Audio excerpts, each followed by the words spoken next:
시편 115편 1절만 제가 읽겠습니다. 여호와여, 영광을 우리에게 돌리지 마옵소서. 우리에게 돌리지 마옵소서. 오직 주는 인자하시고 진실하심으로 주의 이름에만 영광을 돌리소서. 아멘. 신약 한 군데 더 보겠습니다. 로마서 1장 17절. 신약 성경 240면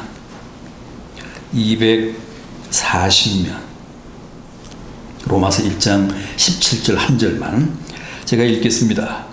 복음에는 하나님의 의가 나타나서 믿음으로 믿음에 이르게 하나니 기록된 바 오직 의인은 믿음으로 말미암아 살리라 함과 같으니라. 아멘.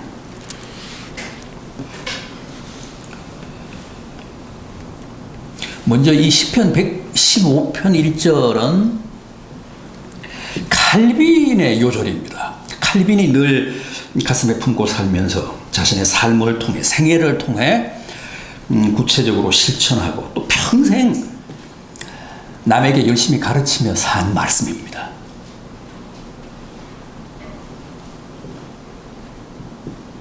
이 말씀을 한마디로 요약한 그의 개혁 사상의 핵심이 뭡니까?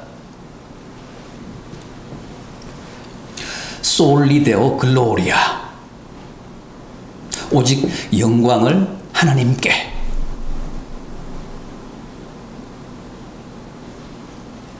이 시편 115편 1절을 그렇게 집약해서, 그렇게 요약해서 늘 가슴에 품고 종교개혁의 원리로 삼았습니다. 솔리 데오 글로리아. 라틴어입니다.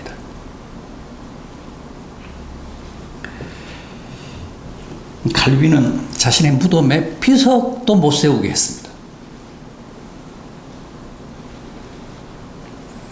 제네바 스위스 여행하신 분들은 가서 확인을 해보셨겠지만 제네바에 있는 칼빈의 무덤은 초라합니다. 정말 굉장히 초라합니다. 비석도 없고 작은 돌판에 JC라고 이니셜만 새겨놨습니다.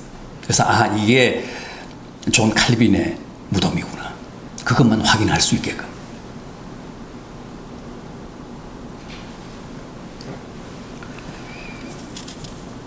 훗날 혹시라도 자기가 하나님의 영광을 가로채지는 않을까 염려해서 특별히 가족들에게, 특별히 제자들에게 당부를 하고 죽었기 때문입니다.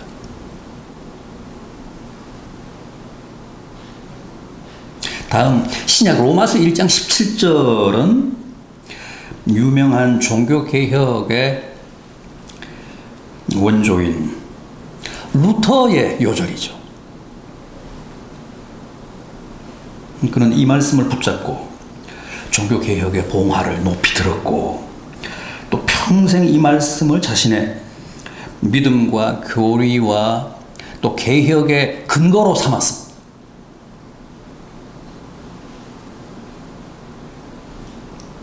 아까 칼빈은 시편 115편 1절을 근거로 솔리 데오 글로리아라고 했는데, 오직 영광을 하나님께라고 했는데, 루터는 이 로마서 1장 17절을 근거로 솔라 피데라고 했습니다. 오직 믿음이라는 뜻입니다.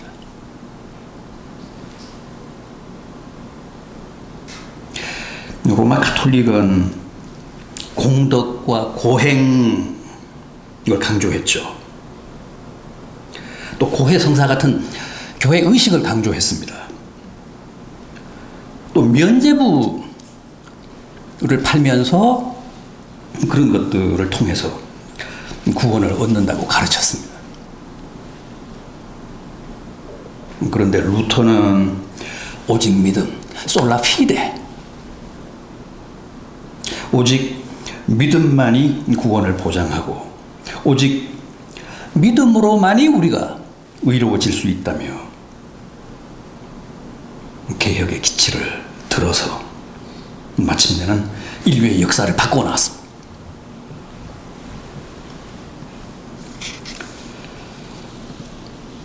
여러분, 우리는 구교인 로마 가톨릭과 결별을 하고 개혁을 통해서 좀 더 성서적인 교회, 좀 더 교회다운 교회로 거듭나자며 500년 전 새롭게 출범한 신교입니다. 우리는 구교가 아니고 신교입니다. 그래서 우리를 저항자, 반항자, 항의자라는 뜻의 프로테스탄티즘, 개혁 신교회, 개신교라고 합니다. 개신교라는 말이 개혁 신교회라는 뜻입니다.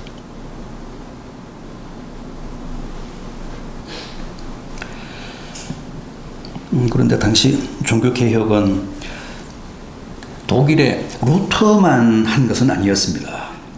스위스의 쯔빙글리, 또 스코틀랜드의 존 낙스, 또 프랑스의 존 칼빈, 이런 사람들이 다 개혁가였습니다.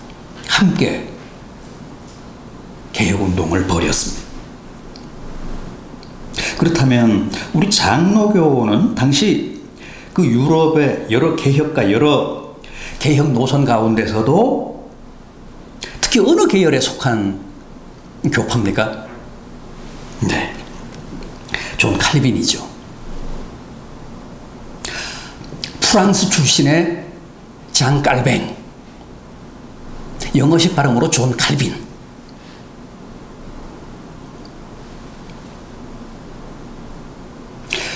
존 칼빈이, 장 깔뱅이 우리 장로교의 원조입니다. 시조입니다. 유럽에서는 칼빈파, 칼빈주의를 장로교라고 하지 않고 개혁교회라고 합니다. 리폼 처치. 독일이나 스위스에서는 레포미어테 키르셰, 리폼 처치, 레포미어테 키르셰, 이게 다 개혁교회라는 뜻입니다. 그런데 미국이나 캐나다나 호주나 우리나라에서는 이 칼빈파, 칼빈주의를 개혁교회라고 하지 않고 장로교라고 하죠. 프레스바이테리안 처치, 장로교회. 왜 그럴까요? 유럽에서는 똑같은 종교개혁을 통해서 출범한 교단이지만, 교회지만 칼빈파가, 칼빈주의가 루터파, 루터주의에 비해서 더 개혁적이어서 그렇습니다.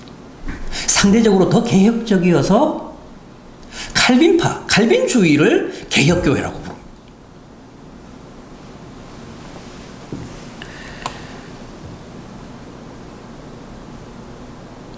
칼빈주의를 리폼드 처치, 레포미어테 키르셰, 개혁교회. 루터교회는 그냥 루터교회라고 해요. 루터란 처치, 루터리셰 키르셰, 그냥 루터교회라고 부릅니다. 그런데 칼빈파, 칼빈주의는 리폼드 처치라고 해요.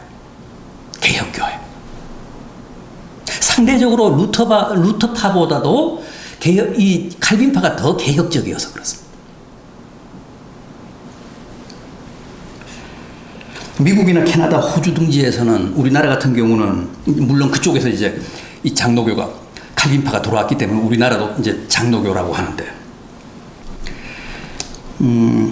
신학이나 교리적인 특색보다는 장로 중심의 교회잖아요, 칼빈파는. 일반 교인들이 그 대표로 선출한 장로들이 중심이 되어 교회 정치를 관장하는 그런 교단이다, 그런 특색이 있는 교단이다, 그래서 장로교라고 부르게 된 거예요. 교회 그 어떤 신학적인 노선보다는 교회 정치의 어떤 그 특색이 장로 중심의 교회이기 때문에 감리교는 장로 중심의 교회가 아니잖아요. 감독 중심, 목회자 중심의 교회입니다. 감독제. 자, 우리 칼빈파는 그 대의 정치, 백성들, 국민들이, 일반 교인들이 자기들의 대표인 장로를 선출하고 그 장로가 교회 정치를 관장합니다. 그런 특색을 가지고 있습니다. 그래서 그런 특색 때문에 미국이나 호주나 캐나다나 또 그쪽에서 우리나라로 들어온 수입이 된 이 칼빈파가 장로교라고 명명을 하게 된 겁니다. 그러나 장로교나 개혁교회나 유럽의 개혁교회나 다 칼빈파입니다. 원래는 다 칼빈주의입니다. 리폼드 처치, 레포미어타 키르시, 개혁교회.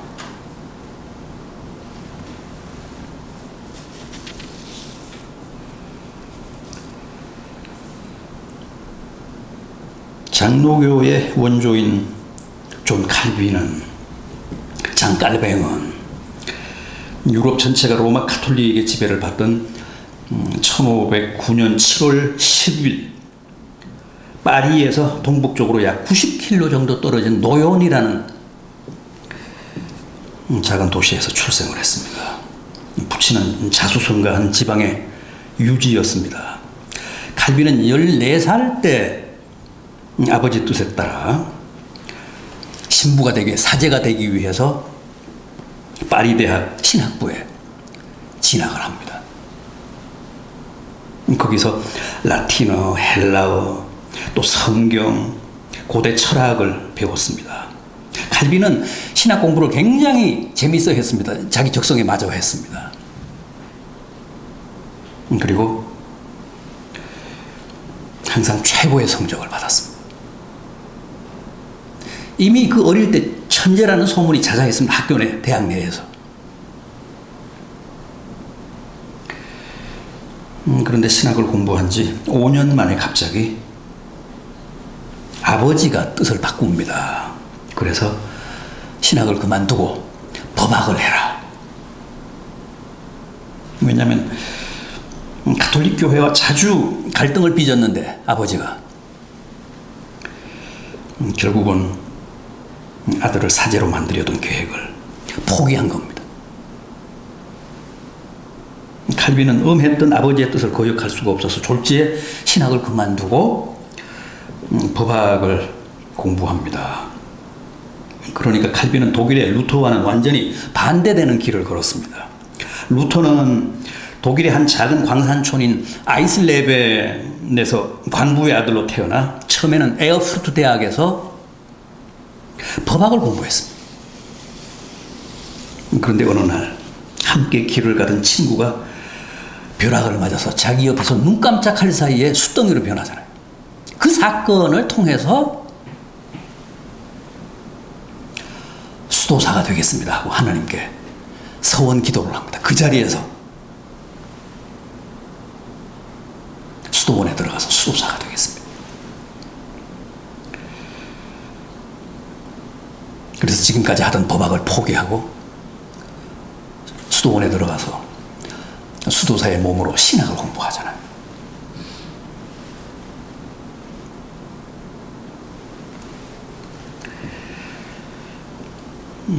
그런데 칼빈은 신학을 하다가 아버지의 강요로 다시 법학으로 전과하는데, 어쨌든 그렇게 해서 법학을 3년간 공부합니다. 그러다가 그만 아버지가 세상을 떠나죠. 그러자 칼빈은 지체하지 않고 다시 자기가 본래 하던 신학 공부로 되돌아갑니다. 이 칼빈은 특히 고전어에 아주 능했습니다. 고전어에 타고난 능력을 보였습니다. 신학은 고전어잖아요. 고전어를 잘해야 됩니다. 왜냐하면 교본 문서가 다 라틴어로 되어 있거든. 라틴어를 모르면 뭐 전통적인 신학 서적을 볼 수가 없어요. 해독을 못 합니다. 논문을 쓸 수가 없습니다. 그래서 라틴어를 이제 해야죠. 그 다음에 구약 성경은 히브리어로 기록이 되어 있잖아요. 그러니까 반드시 히브리어를 해야 됩니다. 히브리어가 또 필수입니다. 신약 성경은 헬라어로 기록됐으니까 헬라어를 반드시 또 해야 합니다. 그래서 유럽 대학의 경우는 다 이제 부전공이 있습니다. 부전공 학점을 따야 되는데 신학만큼은 부전공이 없습니다. 고전어가 몇 개나 되기 때문에 라틴어 해야죠. 히브리어 해야죠. 헬라어 해야죠. 그것만 해도 벅차니까 부전공을 요구하지 않습니다. 원래 신학이 그렇게 어려운 공부예요. 그런데 켈빈은 아주 고전어에 능했습니다. 라틴어에 너무너무 해박했습니다.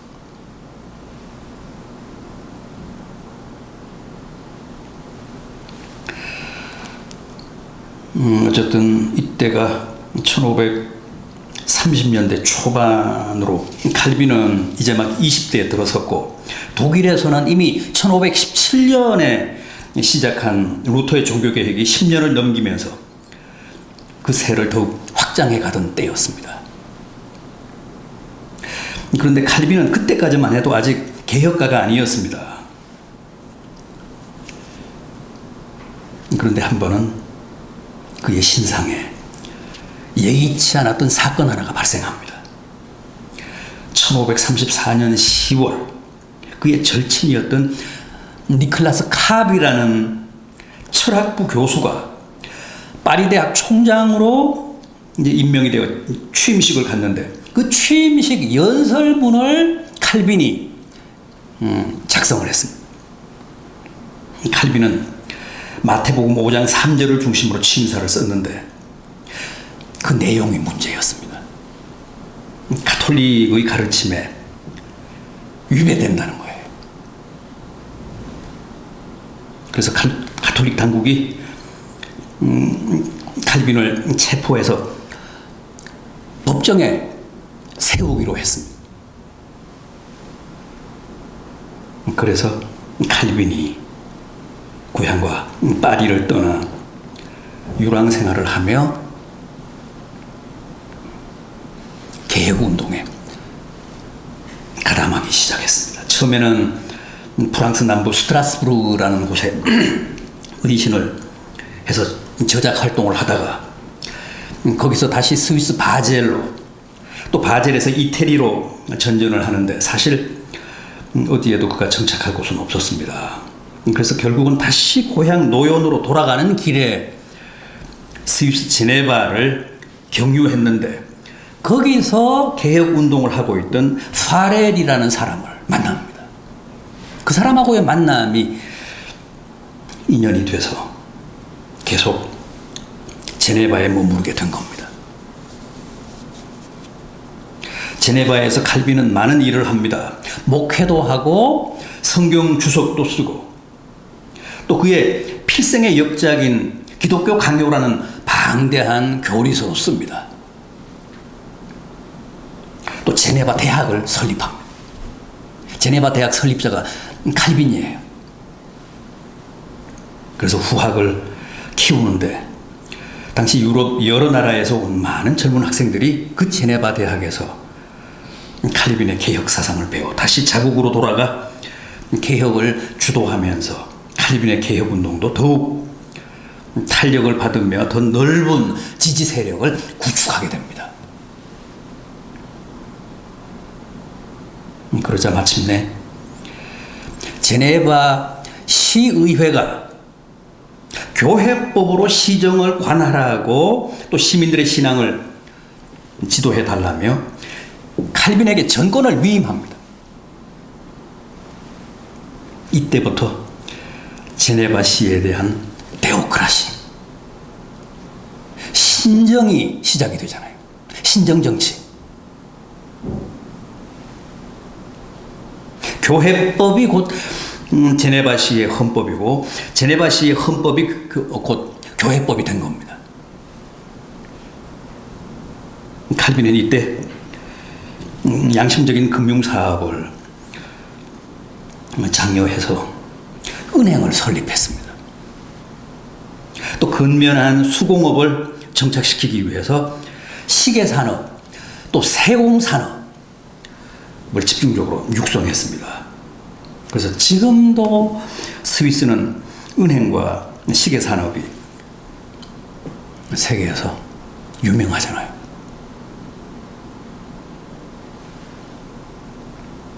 (500년) 전통입니다.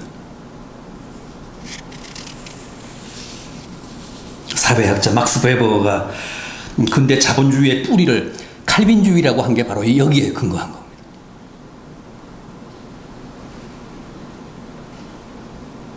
칼빈은 32에 결혼을 했지만은 10년도 못 돼 부인이 세상을 떠났습니다. 그리고 부인 생전에 아들을 하나 낳았는데 그 아이도 태어난 지 2주 만에 죽고 말았습니다. 칼빈의 전기를 쓴 보수에라는 작가는 칼빈을 우울한 천재라고 했습니다. 실제 그는 늘 우울했습니다. 평생 건강이 좋지 않았고 항상 원인 모를 그 두통에 시달렸습니다. 루터는 63세까지 살았는데 칼빈은 겨우 55세로 생을 마감했습니다.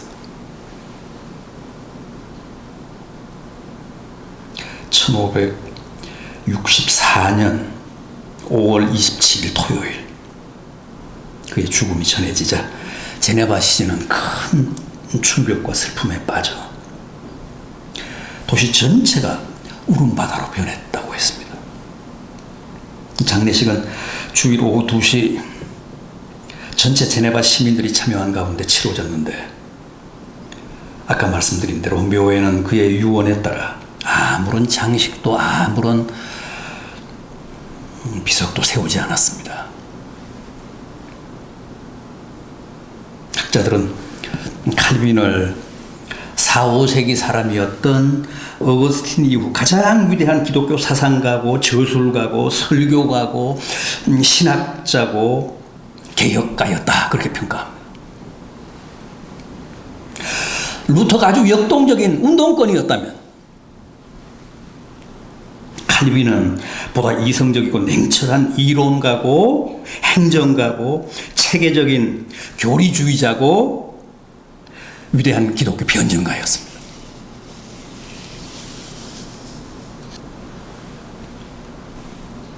루터가 온 몸을 던져 시작한 종교개혁 제1세대였다면 칼빈은 제2세대로 기독교 사상을 신학적으로 교리적으로 조직화하고 체계화한 위대한 학자였습니다. 그래서 루터와 칼빈은 16세기 종교개혁의 두 원류고 거대한 양대 산맥이었다고 말할 수 있습니다.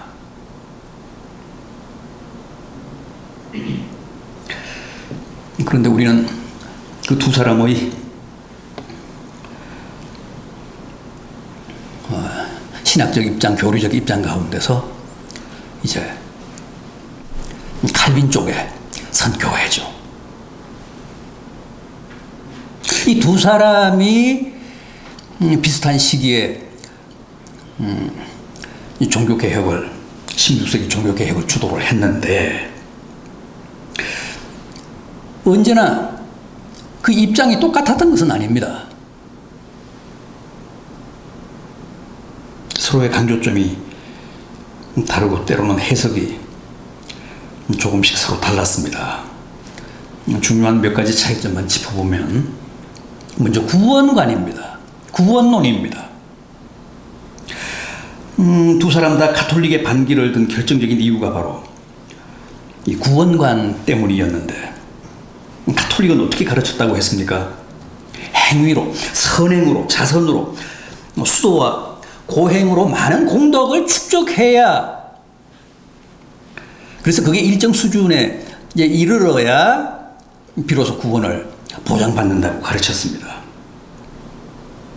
루터 시대의 교황이었던 레오 10세가 지금 바티칸으로 쓰고 있는 베드로 성당을 지으면서 자금이 달리자 면죄부를 팔았잖아요. 면죄부를 대대적으로 선전했습니다. 면죄부를 사면 공덕이 못 미쳐서 천국까지 올라가지 못하고 지금 연옥에 대기 중인 부모나 조상들의 영혼이 즉각 천국으로 올라갈 수 있다고 했습니다. 살아있는 가족이 집을 팔고 땅을 팔아 면죄부를 사는 순간 그 효험이 죽은 영혼에 미쳐서 그들이 다 구원받는다고 선전을 했습니다. 그러지 않아도 늘 가톨릭의 구원관의 회의를 품고 있었던 루터가 거기에서 그만 결정적으로 돌아섰잖아요. 그가 1517년 10월 31일 비텐베르그 대학 교회 정문에 써붙인 95개 조항의 대자보의 내용 대부분이 면죄부에 관한 겁니다. 면죄부 이거 틀렸다. 사기다. 기만이다. 큰 범죄다.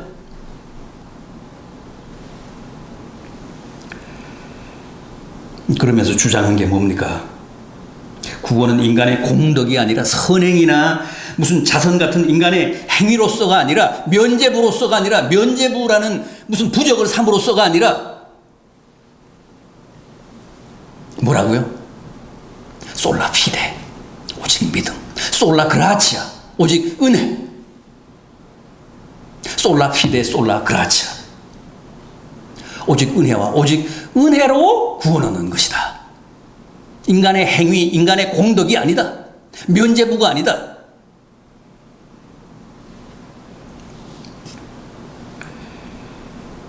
가톨릭에서 강조한 행위와 공덕에 반해 루터는 철저하게 솔라 피데 믿음을 강조했습니다. 오직 믿음. 그런데 칼빈의 강조점은 조금 다릅니다. 가톨릭의 행위를 부정하고 루터의 그 믿음을 적극 지지하고 수용했다는 점에서는 같지만 칼빈은 그 믿음에 머무르지 않고 믿음 이전의 예정과 선택에까지 소급합니다. 칼빈은 루터가 말하는 그 믿음조차도 이미 창세 전에 이루어진 하나님의 주권적인 예정과 선택의 결과라는 거예요.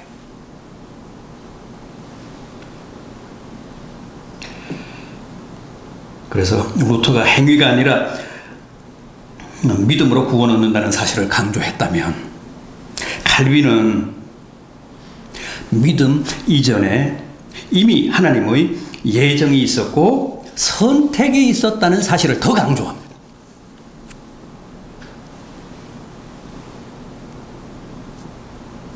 루터는 믿음의 열매가 구원이라고 하고 칼빈은 거꾸로 구원의 열매가 믿음이라고 합니다.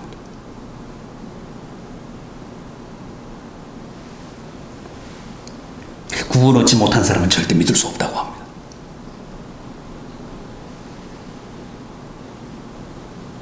이미 창세전에 택함받고 예정함을 입었기 때문에 오늘 우리가 믿는다고 합니다.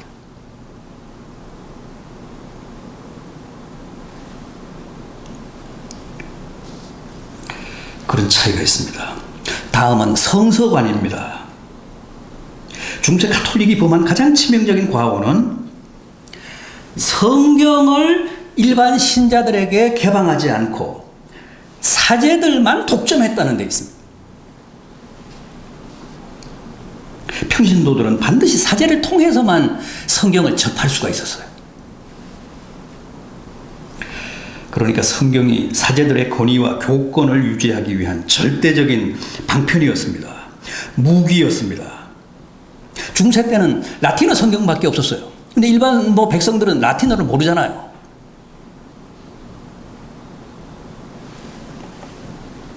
또 성경 제작도 엄격하게 교황청에서 관리했습니다. 일반인들은 그랬기 때문에 감히 성경에 접근할 수가 없었습니다. 그래서 루터가 종교개혁에 착수하면서 가장 먼저 손을 댄 분야가 바로 성경 번역이었습니다. 라틴어 성경을 놓고 히브리어와 헬라어 성경 그 원서를 대조해 가면서 독일어로 번역해서 지난 1000년 동안 오직 사제들만의 전유물이었던 성경을 일반 평신도들에게 되돌려 준 겁니다. 구텐베르그가 발명한 금속활자 인쇄술로 제일 먼저 찍어낸 게 루터 번역인 독일어 성경. 루터가 번역한 독일어 성경을 구텐베르그의 금속활자 기술로 제일 먼저 찍어냈습니다.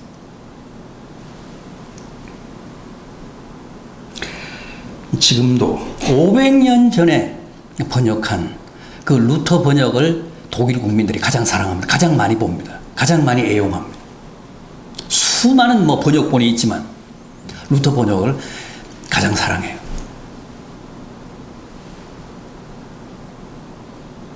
가톨릭은 정경 66권 외에도 여러 외경과 교황의 교서까지 성경과 대등한 권위로 취급을 합니다만 루터는 솔라 스크립투라, 오직 성경만, 성경, 솔라 스크립투라, 성경만이 우리 삶과 믿음의 절대적인 규범일 뿐, 교황의 교서나 다른 외경 같은 문서들은 다 거짓이라고 못을 박았습니다.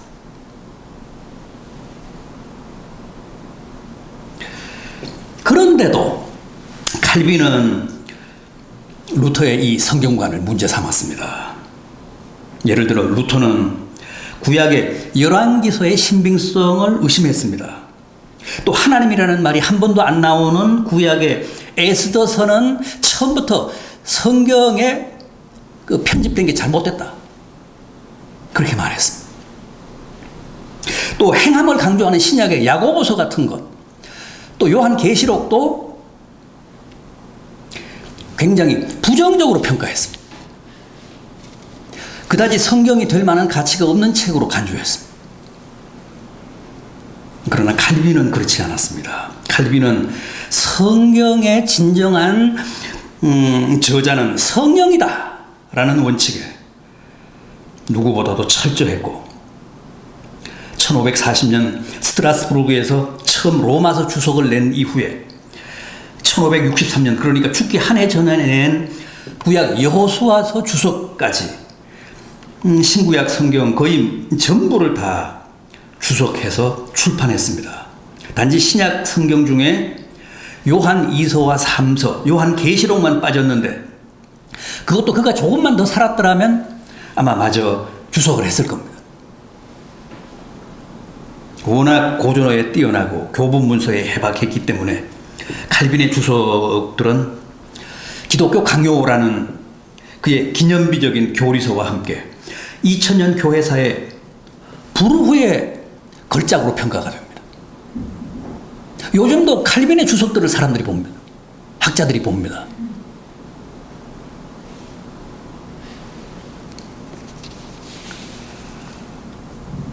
마지막으로 하나만 더 짚겠습니다. 개혁의 원칙입니다. 루터는 종교개혁을 주도하면서 끝까지 츠바이 라이헤 레레, 두 왕국서를 주장했습니다. 사실은 이게 가장 중요한데, 두 왕국설, 하나님의 왕국과 세속 왕국을 구분해서 교회는 오직 하나님의 왕국만 추구하는 게 옳다. 정치와 종교를 엄격하게 구분해서 교회는 오로지 종교에만, 신앙에만 관심하는 게 맞다. 하나님 나라만, 하나님의 왕국만 추구하는 게 그게 옳다. 이게 츠바이라이 헬레레, 두 왕국설입니다.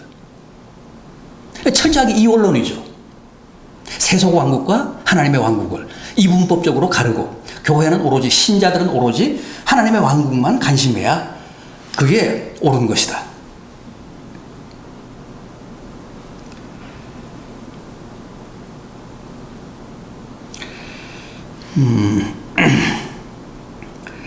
루터는 중세 천년의 암흑기, 중세 천년의 암흑기라는 것은 로마 가톨릭 교회가 교권과 세속의 권력을 다 장악하고 있었기 때문에 빚어진 필연의 결과다. 그렇게 봤습니다.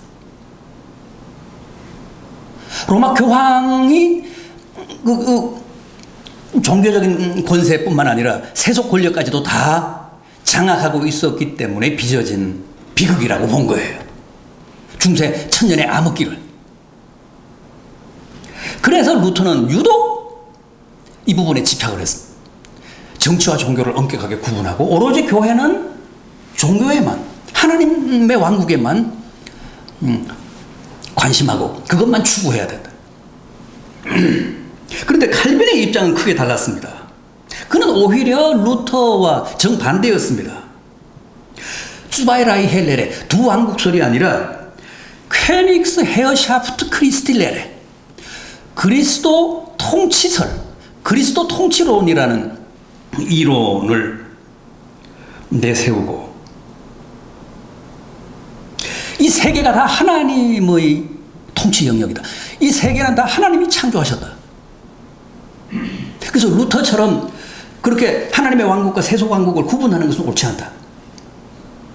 이 온 세계 삶의 모든 분야가 다 하나님의 통치 하에 있어야 그 세계가 정의로워진다.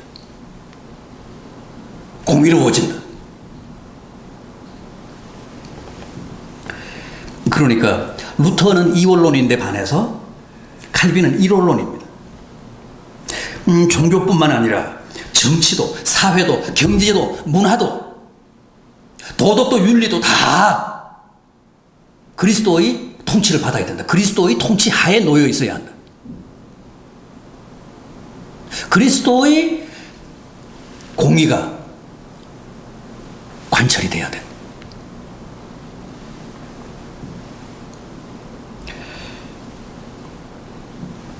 그럴 때 이 땅에 하나님의 나라가 진정으로 실현이 된다. 그렇게 봤습니다. 개혁이 뭐냐?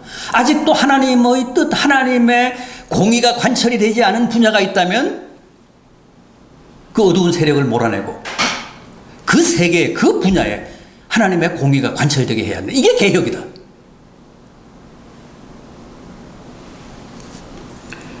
그게 칼빈의 입장입니다. 그리스도 통치론. 루터는 두 왕국론, 두 왕국설. 수바이라이 헬레레, 퀘닉스 헤어샤프트 크리스틸레레. 이렇게 같은 시대, 같은 종교개혁의 기수로 투쟁한 사람들이었지만 루터와 칼빈은 조금 그 입장과 강조점이 달랐습니다. 그런데 우리는 루터 쪽이 아니라 칼빈 쪽입니다. 장로교는, 개혁교회는 칼빈주의입니다. 칼빈파입니다.